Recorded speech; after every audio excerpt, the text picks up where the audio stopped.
दोस्तों कुछ कहानियाँ ऐसी होती हैं जो हमारी ज़िंदगी के उन पन्नों पर लिखी जाती हैं, जहाँ पर वक़्त का वो जो पेज होता है वो तो ख़त्म हो जाता है, लेकिन वो जो कहानियाँ होती हैं, वो सदियों बनी रहती हैं, वो एक सच्चाई की तरह हमारी ज़िंदगी में हमसे जुड़ी रहती हैं।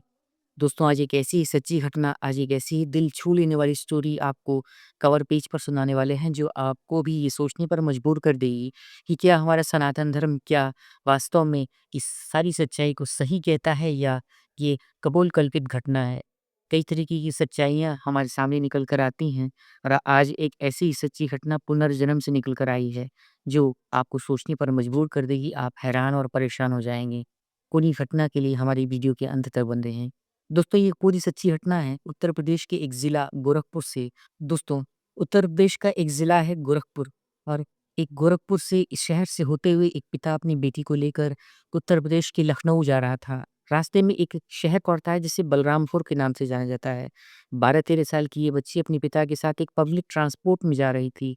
जब रास्ते में भीड़ बढ़ती है, रास्ते में एक शहर आता है जिसे बलरामपुर के नाम से जाना जाता है, तो ये लड़की वहीं पर रोना शुरू कर देती है। वो ये बोलती है कि मुझे यहीं पर उतार दीजिए, मेरा घर आ चुका है, मैं यहीं पर रहूँगी, मैं यहाँ से अब आगे नहीं बढ़ूँगी।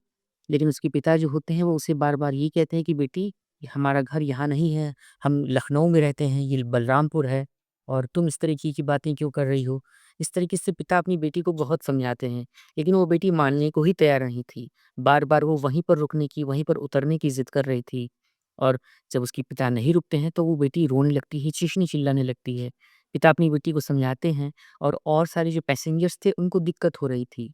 तो वो लोग ये कहते हैं कि अपनी बेटी को लेकर उतर जाइए वरना हमें शिकायत करनी पड़ेगी, हमें बहुत दिक्कत हो रही है, ट्रैवल करना है, बहुत लंबा सफ़र है और आपकी बेटी इस तरीके से बचकानी बातें कर रही है।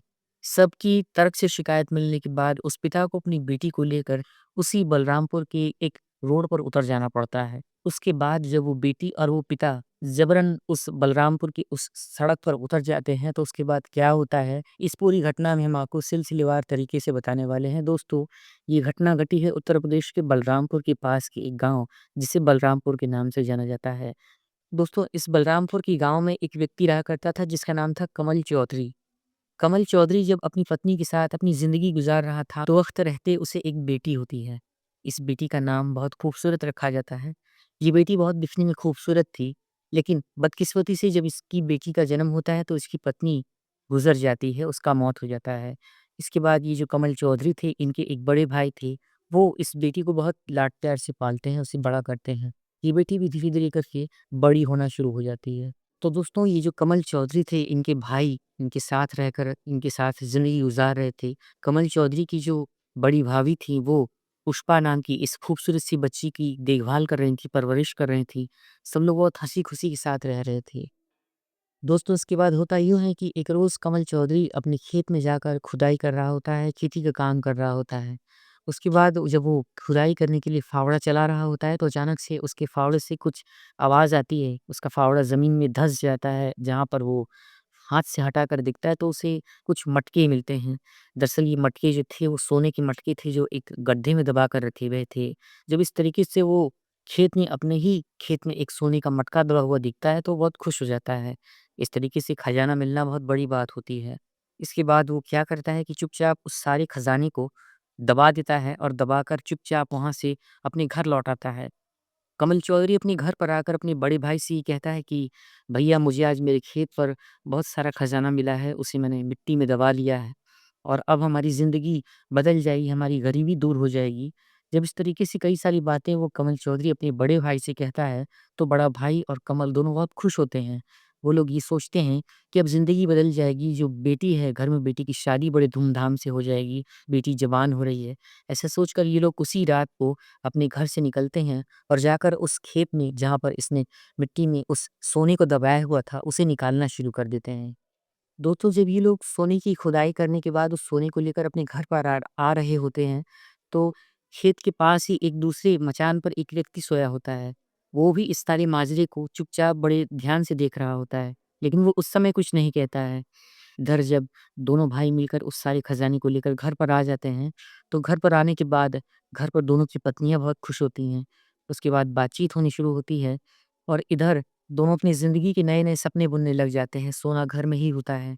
लेकिन जो कमल चौधरी के बड़े भाई की पत्नी थी, वो अपने पति को रात में समझाना शुरू कर देती है। वो ये कहती है कि इनकी तो पत्नी मर चुकी है और कमल ही बचे हैं, इनका एक बेटी बची है, इसकी शादी तो हम कहीं भी कर देंगे। दरअसल अगर तुम इस कमल चौधरी नाम की कांटे को रास्ते से हटा देते हो, तो इस सारा का सारा खजाना हम लोगों का ही हो जाएगा।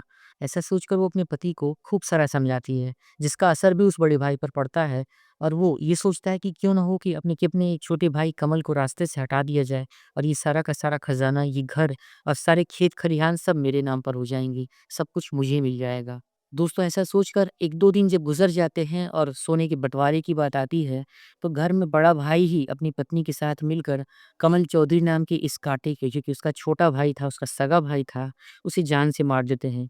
जान से मार देने के बाद ये लोग मिलकर उस व्यक्ति को उसी खेत में लेकर जाते हैं जहाँ पर से इन्होंने ये सोना प्राप्त किया था। इसके बाद ये लोग उस सारे खजाने को निकालने के बाद उसी गड्ढे में इस कमल चौधरी की लाश को दबाते हैं और दबाकर उसे पूरी मिट्टी से पाट कर समतल कर देते हैं। इधर जो बेटी पुष्पा होती है वो सोई थी, लेकिन वो ये जान रही थी कि कुछ न कुछ गड़बड़ है, कुछ न कुछ हो रहा है। जब वो अचानक से उठ जाती है और वो ये देखती है कि दरअसल उसके ही पिता को उसी के बड़े ताऊ और उसी की ताई बैठकर मार रहे हैं, जान से मार दिया है और ले जाकर उसी लाश को दफन कर दिया है, तो ज़ोर-ज़ोर से चीखना और चिल्लाना शुरू कर देती हैं। इस छोटी बच्ची का शोर सुनकर ये दोनों घबरा जाते हैं और ये दोनों ने उसे भी उसी जगह पर गला घोंट कर उसका भी दम निकाल दिया और उसकी भी जान ले ली। हाँ, दोस्तों, अभी कमल का जो बड़ा भाई था ये अपनी पत्नी के साथ अपनी खुशी से ज़िंदगी गुज़ारना शुरू कर देता है, क्योंकि इसके रास्ते का जो कंटक था कमल नाम का, वो दूर हो चुका था। सारे खेत खलिहान, वो सारा सोना, वो सारी ज़मीनें, यहाँ तक घर की सारी चीज़ें अब बड़े भाई की हो चुकी थी और इधर कमल और उसकी बेटी पुष्पा की मौत हो चुकी थी। इसके बाद वक़्त बदलता है, साल 2010 के आस-पास का वक़्त आ जाता है। फिर होता यूँ है कि एक गाँव में एक बेटी का जन्म होता है और ये बेटी सेम उसी तरीके की थी, उसी रंग-रूप की, उसी तरह के व्यवहार की थी जैसी पिछले जन्म में पुष्पा थी। और परिवारजनों ने, माता-पिता ने उस बेटी का नाम सांवली रखा। सांवली दिखने में पुष्पा की डिट्टो कॉपी थी। और ये सांवली नाम की लड़की थी, दिखने में बहुत तेज़ थी, बहुत खूबसूरत थी। पुष्पा की ही तरह उसकी भी बुद्धि बहुत तेज़ थी। और जन्म के समय से ही इसके दिमाग में जो यादें थी वो बहुत ताज़ा थी। वो बार-बार अपने बड़बड़ाई ज़ुबान में यही कहा करती थी कि मुझे मत मारो, मेरे पिता को मत मारो, मेरे पिता यहाँ रहते हैं, ये हमारा परिवार है, ऐसा मत करो। इस तरीके की कई सारी चीज़ें जो थी वो अपनी तुर्की ज़ुबान में बड़बड़ाया करती थी। लेकिन परिवार वाले उसकी इस बात को सुना ही नहीं करते थे। उसे बचपन का एक बोलना कह सकते हैं, उसे कुछ ऐसा समझते थे कि बेटी कहीं न कुछ सोच रही है और ऐसा कुछ सोचकर कहीं से कुछ बोल रही है, उसने कोई सपना देखा होगा। लेकिन जो हकीकत थी वो तो कुछ और ही थी। दरअसल ये सांवली पिछले जन्म की पुष्पा थी, जिसका जन्म आज इस बलरामपुर के एक गाँव में हुआ था। दोस्तों, उसके बाद कहानी बदलती है और वक़्त तेज़ी से करोड़ बदलता है। अब जब सांवली की हरकतें नहीं बदलती हैं, बार-बार वो वही बातें किया करती थी, बार-बार वो ये कहा करती थी कि आप लोग मेरे माता-पिता नहीं हैं, मेरे पिता का नाम कमल है। तो इस तरीके से जब कई सारी चीज़ें घटने लगती हैं, तो माता-पिता ये सोचते हैं कि क्यों ना हो अपनी बेटी का इलाज कराया जाए। हो सकता है कि इसे कोई दौरा पड़ा हो सकता है इसकी तबीयत ना ठीक हो। कई सारे साइकियाट्रिस्ट को दिखाया जाता है, कई सारे डॉक्टरों को दिखाया जाता है, लेकिन सभी तरह से ये लोग असफल ही रहते हैं और अंत में एक मनोवैज्ञानिक के पास इसका उपचार होता है, लेकिन वो ही फ़ेल हो जाता है। दरअसल ये जो सांवली थी, इसे इन सारी चीज़ों के अलावा पानी से भी बहुत डर लगता था। ये मिट्टी के पास जाने से डरा करती थी। इसे ये डर लगता था कि कहीं न कोई इसे दबाकर इसका कोई गला घोंट देगा, इसे पानी में डुबाकर मार देगा। इस तरीके से वो कई सारी चीज़ों से बहुत डरती थी, जो कि उसे नहीं डरना चाहिए था। और इस तरीके से ये वक़्त गुज़रता रहता है। और इसके बाद ये लोग ये करते हैं कि सांवली के जो पिता थे वो अपने परिवार के साथ जब लखनऊ की तरफ रवाना हो रहे होते हैं, अपने दूसरे घर की तरफ जा रहे होते हैं, तो रास्ते में ये शहर पड़ता है बलरामपुर और इसी के पास का ये गाँव बलरामपुर का गाँव, जहाँ पर ये लोग गुज़र रहे होते हैं, तो अचानक से सांवली रोने लगती है, चीखने-चिल्लाने लगती है और वो बार-बार वहीं पर उतरने की ज़िद करने लगती है। जब सांवली की ये ज़िद बंद नहीं होती है, तो सांवली के पिता को उस जबरन उस बस से उतार दिया जाता है और सांवली और वो उसके पिता उसी गाँव में उतर जाते हैं जहाँ पर पिछले जन्म की पुष्पा का घर हुआ करता था। सांवली उसी घर पर चलते हुए कदमों के साथ, तेज़ कदमों के साथ सारी चीज़ों को, रास्तों को, गलियों, कूचों और चौबारों को पहचानते हुए अपने घर तक पहुँच जाती है, जो पिछले जन्म में पुष्पा का घर हुआ करता था। तो इस तरीके से सांवली अपने घर रास्तों को पहचानते हुए जब अपने घर के दरवाजे पर आकर रुकती है, तो उसे देखने के लिए कुछ लोग आ जाते हैं। वो लोग उससे पूछते हैं कि बेटी तुम यहाँ पर क्या कर रही हो? तुम कौन हो? किससे मिलना है? लेकिन वो ये कहती है कि दरअसल ये मेरा घर है और मैं अपने घर पर आई हूँ, ये मेरे ताऊ जी हैं। तो वहाँ पर एक व्यक्ति जो कि अपने दरवाजे पर बड़ी ही शान-शौकत के साथ बैठा होता है। दरअसल अब वो अधेड़ हो चुका था, उसकी उम्र कुछ बढ़ चुकी थी और वो जब एक लड़की को और उसके पिता को अपने दरवाजे पर दिखता है, तो ये पूछता है कि आपको किससे मिलना है? और आप लोग कौन हैं? और यहाँ पर क्यों आए हैं? तो इसके जवाब में वो लड़की ये कहती है कि आप किसी कमल चौधरी को जानते हैं? तो वो व्यक्ति चौंक जाता है और वो ये पूछता है कि बेटा तुम्हें ये नाम किसने बताया और तुम इस कमल चौधरी को कैसे जानती हो? तब सामरी कहती है कि दरअसल कमल चौधरी जो हैं उसके पिता हैं और वो अपने पिता के घर पर आई है और मैं सांवली नहीं, मेरा नाम पुष्पा है। इतना सुनते ही वो जो ताऊ होते हैं वो बिफर पड़ते हैं, वो चिल्लाने लगते हैं और उनके साथ-साथ उस गाँव के जो आस-पास लोग थे वो भी इस बात का विरोध करने लगते हैं। वो ये बोलते हैं कि ये कौन व्यक्ति है जो इस गाँव में एक बच्ची को सिखा-पढ़ा कर लेकर आया है और उसे इस तरीके से गलत-सलत बातें बता रहा है। एक व्यक्ति जो कि अपनी बेटी के साथ कई सालों पहले इस गाँव को छोड़कर शहर में बस चुका है, उसके बारे में उसकी झूठी मनगढ़ंत कहानियाँ सुनाकर किस तरीके से हम लोगों को बरगला रहा है। लेकिन जो सांवली थी वो पुष्पा की सारी बातें एक-एक करके बताने लगती है। उसकी जो सहेलियाँ थीं, उन्हें वो पहचान लेती है, उन रास्तों को पहचानती है, घर के उस कोने को पहचानना शुरू कर देती है जहाँ पर वो रहा करती थी, जिस कमरे में वो सोया करती थी। वो अपनी ताऊ को पहचानती है, अपनी ताई को पहचान लेती है और कई सारी बातों को बताती है, जो कमल और उसके ताऊ के बीच में हुआ करती थी। इस तरीके से जब कई सारी बातें गाँव वालों के बीच में आती हैं और उस परिवार के बीच में आती हैं, तो वो लोग कहीं न कहीं इस बात का मानने पर मजबूर हो जाते हैं कि दरअसल ये जो बच्ची कहीं न कहीं कह रही है, उसमें सच्चाई तो ज़रूर है। इसके बाद सभी गाँव वाले ये पूछते हैं कि बेटी जब इतना कुछ जानती हो, तो ये बताओ कि कमल आखिर है कहाँ? और तुम कहाँ चली गई? तब सांवली कहती है कि आप लोग मेरे बारे में और पिताजी के बारे में ज़रूर जानना चाहेंगे। हम आपको बताते हैं कि हमारे पिताजी और हमारे साथ क्या हुआ था। इसके बाद सांवली अपने पिता को लेकर और ताऊ को और उस ताई के साथ-साथ गाँव के कुछ लोगों को लेकर उस खेत की तरफ जाती है जहाँ पर उसके पिता कमल चौधरी का कत्ल करके उसकी लाश को गड्ढे में दफन कर दिया गया था। दोस्तों, इसके बाद कुछ लोग मिलकर पुलिस को भी फ़ोन कर देते हैं और मामला बढ़ता हुआ देखकर ताऊ हड़बड़ाने लगता है, वो मना करने लगता है। वो सिर से नकारने लगता है, वो ये कहता है कि ये बच्ची झूठ बोल रही है, इससे बरगराया गया है और ये सब मुझे फँसाने की साजिश है, गाँव का मुखिया इसमें ज़िम्मेदार है। लेकिन सभी लोग मिलकर उस बेटी के साथ उस गाँव के उस खेत में जाते हैं जहाँ पर कमल चौधरी और उसके ताऊ ने मिलकर ये खेत में खुदाई की थी और वहाँ से सोने का बँटवारा किया था और जहाँ पर कमल की लाश को गड्ढे में दफ़न कर दिया गया था। पुलिस जब जाती है, पुलिस की टीम वहाँ पर जाती है तो कुछ लोगों की मदद से उस खेत में खुदाई करवाई जाती है। खेत की खुदाई के दरमियान कुछ कंकालों के अवशेष बरामद होते हैं जिनसे ये पता चलता है कि यहाँ पर किसी व्यक्ति को मारकर दफ़न कर दिया गया था। उसके ही शव के कुछ कंकाल पड़े हुए हैं जो आज भी इसी गड्ढे में हैं। इसी खेत की मिट्टी में दबे हुए हैं। पर जब वहीं खुदाई होती है, उसी के पास एक जगह पर और खुदाई करवाई जाती है, तो उसी के पास एक और शव का कंकाल बरामद होता है। दरअसल ये जो कंकाल था, वो एक 13-14 साल की एक बच्ची का था, एक लड़की का कंकाल होता है, जिसे सांवली ने अपना कंकाल बताया और ये बताया कि ये पुष्पा है और ये मेरे पिता कमल हैं, जिन्हें मारकर यहीं पर दफ़न कर दिया गया था। मैं सारा कुछ वाक़या जानती हूँ और मैं ये जानती हूँ कि मेरे ताऊ ने मेरे पिता का कत्ल कर दिया था। सोने के लालच में जो सारा सोना इन लोगों को इसी खेत में खुदाई के दरमियान मिला था, जो मेरे पिता ने खेत में खुदाई के दौरान पाया था, उसे मेरे ताऊ ने मेरे पिता से हड़प लिया और मेरे पिता की हत्या करने के बाद उनकी लाश को इसी खेत में ले जाकर दफ़न कर दिया। जब मैंने ये सारी चीज़ें देख ली तो मुझे भी जान से मारने के बाद इन लोगों ने मेरे ऊपर भी ज़िंदा ही मिट्टी डालकर मुझे दफ़न कर दिया था। इस तरीके से मेरी और मेरे पिता की मौत हो गई।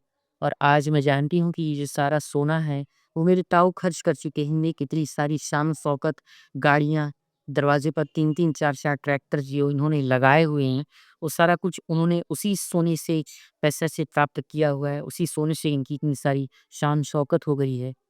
और इधर जब पूछताछ बढ़ती है, पुलिस अपना शिकंजा कसती है, तो उन ताऊ जी के ऊपर जब ज़बरदस्त दबाव पड़ता है और पुलिस अपने तरीके से पूछताछ करती है, तो ताऊ जी सारा जुर्म कबूल कर लेते हैं। वो ये बताते हैं कि हाँ, दरअसल मैंने ही मेरे भाई का कत्ल किया था, मैंने ही मेरी उस बच्ची पुष्पा की जान ली थी और इन दोनों को मारकर इसी खेत में दफ़न कर दिया था।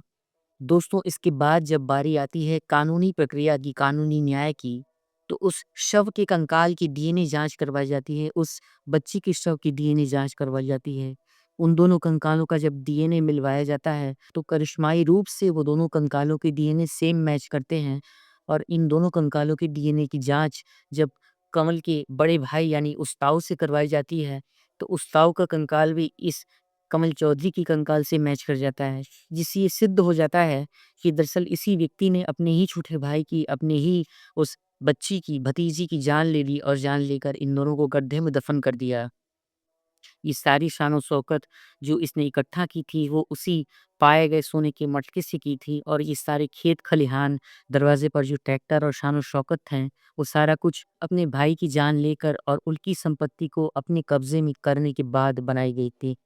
दोस्तों इसके बाद जब डीएनए मैच हो जाता है, इधर जो ताऊ जी थे उनका इकबालिया बयान हो जाता है और गाँव वालों की निशानदेही पर, गाँव वालों की बयान पर और गाँव वालों की गवाही के बाद इस तरीके से इस सारे घटनाक्रम का खुलासा होता है और पुलिस उस ताऊ को, उस ताई को गिरफ्तार करती है, ले जाकर जेल में बंद कर देती है। कोर्ट में सारे सबूत पेश किए जाते हैं। बच्ची की गवाही को मद्देनज़र रखते हुए डीएनए रिपोर्ट, गवाहों की मौजूदगी और इन सारी चीज़ों को और इकबालिया बयान को जब कोर्ट सुनती है, कोर्ट इस व्यक्ति को और उसकी पत्नी को सश्रम कारावास की सज़ा सुनाती है और इस तरीके से एक पूरा घटनाक्रम का समापन हो जाता है। दोस्तों इधर जो बच्ची है, जो अब इस जन्म में सांवली बनकर आ चुकी है, अपने पिता के गले लगकर रोने लगती है। शायद उसने अपने पिछले जन्म का वो कर्ज़ जो अपने पिता से चुकता नहीं कर पाया था, उसे इस जन्म में चुकता कर लिया है और सांवली आज अपने परिवार के साथ लखनऊ में रह रही है और आज उसका ये जो घर है, जो इस बलरामपुर के इस गाँव में पड़ता है, वो वीरान पड़ा हुआ है। आज भी कोई कमल अपनी बेटी पुष्पा की याद में उसी घर के खेतों, खलिहानों और उस सूने वीरान पड़े घर में अपनी बेटी की शादी की बाँट जो रहा है और उधर जो ताऊ-ताई हैं, वो उस घर को छोड़कर अपने नए ठिकाने यानी जेल की सलाखों के पीछे अपने किए गए उन कर्मों की सज़ा भुगत रहे हैं, जो उन्हें नहीं करना चाहिए था और जो उनकी करने के कारण एक हँसता-खेलता परिवार तबाह होकर रह गया। दोस्तों ये एक सच्ची घटना है जो आपको कहीं न कहीं से दिल छू गई होगी, आपकी स्टोरी ये पसंद आई है, तो इस वीडियो को लाइक कीजिए, चैनल को सब्सक्राइब करिए, वीडियो को ज़्यादा से ज़्यादा शेयर कीजिए और एक नई वीडियो के लिए, एक नए स्टोरी के लिए हमारे चैनल सच्ची घटना पर बने रहें। एक नई वीडियो लेकर हम आपसे फिर मिलते हैं। तब तक के लिए आप सभी अपना-अपना ख़्याल रखिए, अपने आस-पास के माहौल पर नज़र बनाए रखिए, सुरक्षित रहिए, टेक केयर।